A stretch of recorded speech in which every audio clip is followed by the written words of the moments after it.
자, 이번에는 부동산 임대 공급가액 명세서를 알아보겠습니다. 자, 부동산 임대 매출이 있는 경우에는 이 명세서를 꼭 제출을 해야 되고요. 제출하지 않은 경우에는 가산세가 있습니다.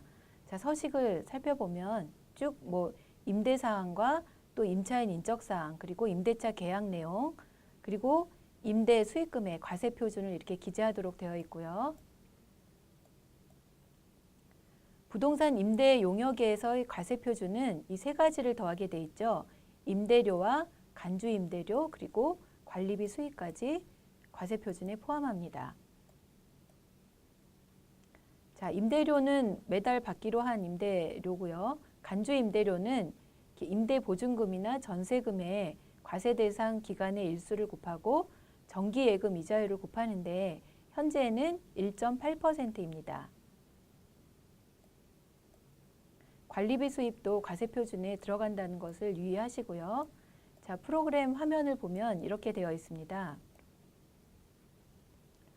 자, 그래서 왼쪽에 그 임차인에 대한 그 임차인 이름과 또 임대한 그 호수를 기재를 하고 오른쪽에는 그 임차인의 사업자 번호나 주민번호, 그리고 임대 그 기간을 여기다가 임대 시작일과 종료일을 기재를 하고요. 그 다음에 계약 내용에서 보증금과 월세, 관리비, 그 다음에 간주 임대료 이렇게 해서 요 합계가 과세표준 이렇게 되도록 되어 있습니다.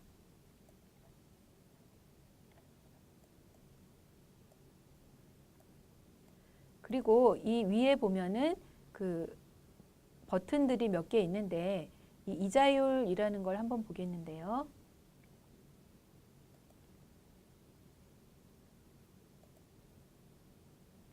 자, 임대 공급가의 명세서를 한번 보겠습니다.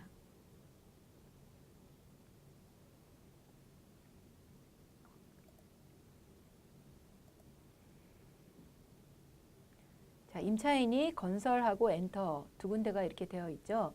그래서 이 임차인이 거래처 등록이 되어 있다라고 하면 거래처 등록에 되어 있는 이 사업자 번호가 이렇게 자동으로 반영이 되고요. 임대 기간은 이제 입력을 해주셔야 되는 거죠. 시작 기간과 종료 기간을 이렇게 입력을 해주시고, 만약에 이게 2019년 4월 20일이 아니라 2018년 4월 20일에 갱신이 됐다라고 하면 이게 2018년 4월 19일까지로 적어주고 요 밑에 계약 갱신일을 2018년 4월 20일 이렇게 적어줍니다. 그리고 임대 종료일은 1년이 연장됐다. 그럼 2019년 4월 20일까지 이렇게 적어주셔야 되고요. 위에서 보증금하고 월세 이런 거를 보증금 500에 월세 25만 원 이렇게 입력을 했었는데 갱신이 되고 나서는 보증금이 1,000만 원이고 월세는 30만 원이다. 그럼 이렇게 한 거래처가 한 임차인이 이 두 줄로 입력이 될 수도 있습니다. 간주 임대료는 이게 따로따로 계산이 돼서 위에 4월 20일이니까 이번에 2018년 4월 1일부터다라고 하면 2018년 4월 1일부터 4월 19일까지 요 밑에 보면은 간주 임대료 계산한 일수가 나옵니다. 19일간이죠. 19일간 간주 임대료가 4,684원이 계산이 됐다는 거고요. 밑에서 2018년 4월 20일부터 2018년 6월 30일까지 계산을 했겠죠. 여기 위에 6월까지로 했으니까. 그러면 72일에 대해서는 이렇게 간주 임대료가 따로 계산이 된 겁니다. 자, 월세 부분은 25만 원 4월 달에 받았고 또 갱신이 되면서 30만 원을 입력하면 이게 4월, 5월, 6월 세 달을 90만 원이라고 이렇게 입력을 하는데 이게 좀 맞지 않겠죠. 예를 들면 30만 원은 두 달치만 받은 거다. 앞에 25만 원 한 달치 받았고 30만 원씩 두 달치 받았다. 그럼 여기는 이렇게 수기로 60만 원이라고 수정을 해 주셔야겠습니다. 그래서 여기 월세에 있는 이 합계는 60만 원하고 여기 25만 원의 합계는 세금 계산서를 발행한 금액과 일치하는지 확인해 보시면 되겠습니다.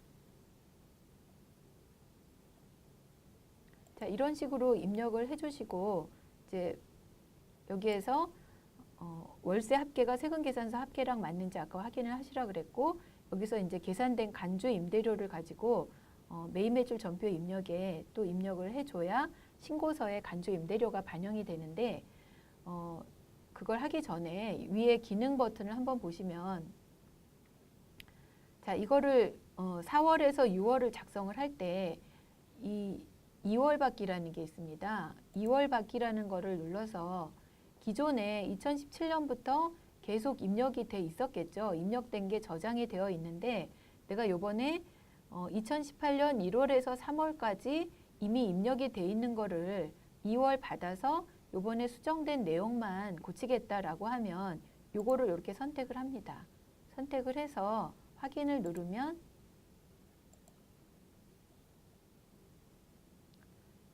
이렇게 2018년 1월에서 3월까지 입력했던 내용이 그대로 2월 돼서 오는 것입니다.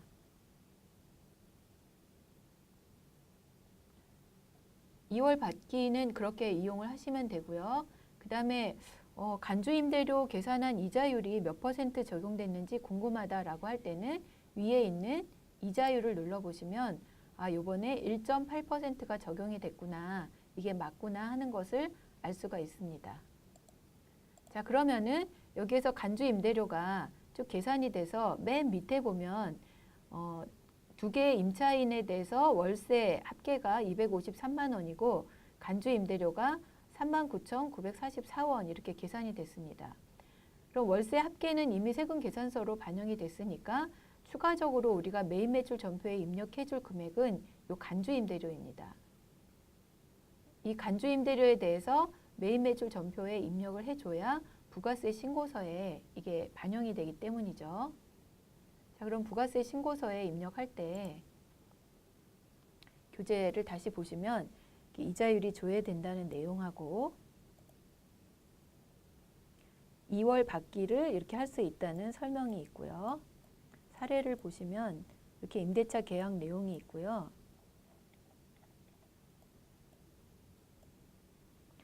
이 사례에서는 간주 임대료가 67,314원이 이렇게 계산이 됐습니다.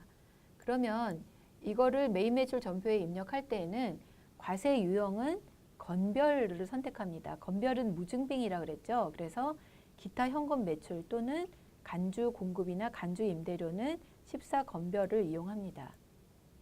입력할 때 간주 임대료 67,314원에다가 부가가치세 6,731원을 더해서 더한 금액을 74,045원을 여기에다 금액에다 입력을 합니다. 그러면 자동으로 공급가액과 부가세를 이렇게 나눠주죠. 그래서 이 나눠진 공급가액이 이 위에 있는 간주 임대료 금액이랑 일치가 되어야 합니다. 그리고 분계를 유의하셔야 되는데 분계는 현금이나 외상이 아니라 꼭 혼합을 선택을 하셔야 합니다. 왜냐하면 간주임대료에서 분계해야 될 부분은 간주임대료 그 자체가 아니라 간주임대료에 대한 이 부가세입니다. 간주임대료에 대해서 간주임대료는 사실 대부분 수익금액에서 제외되죠. 수익금액에서 제외되기 때문에 간주임대료에 대한 부가세만 세금과 공가로 분계하기 위해서 유형을 혼합을 선택하고 차변에 이 부가세 부분만 세금과 공가로 이렇게 분계를 해주시면 됩니다. 부가세 신고서의 반영 결과를 보면 간주임대료가 여기 기타 정규 영수증 외 매출분에 반영이 되어 있고 그에 대한 간주임대료 부가세가 세액 부분에 이렇게 반영이 되어 있습니다. 자, 그러면 이렇게 부동산 임대 공급가액 명세서 부분에 대한 설명을 마쳤고요. 다음 시간에는 의제 매입세의 공제 신고서에 대해서 살펴보겠습니다.